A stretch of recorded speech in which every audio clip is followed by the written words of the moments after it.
Mga buddy, isa ako sa nabigyan ng biyaya na makapagtrabaho sa programa ng gobyerno na tupad.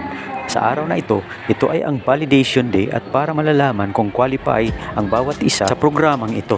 Kaya yan, sinusuri ng maigi para hindi makalusot ang mga kababayan natin na nagpapanggap na sila ay mahirap.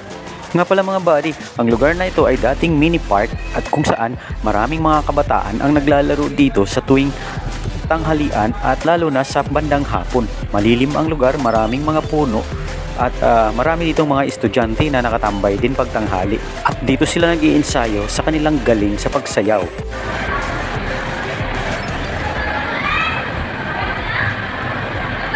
At may mga marites din ayan sa ilalim ng eroplano.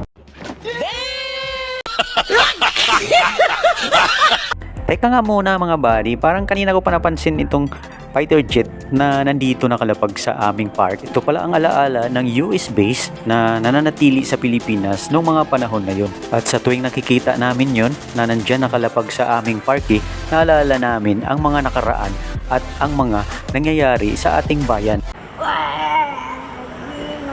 At ayan, tama na ang daldalan, uwian na, tapos na ang validation at pumasa na tayo, na-validate na ang ating mga papel.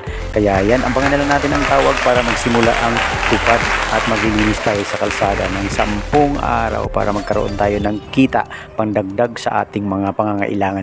Ayan mga buddy, mga picture na lang ng alaala at nakakalungkot na medyo nawala sila dahil nawawalan ng maraming trabaho ang mga mamamayan dito. At ayan, move on na at dahil para gusto kong makamove on at papasok muna kami sa Jollibee at medyo nagutom naman ng aking mga bulate.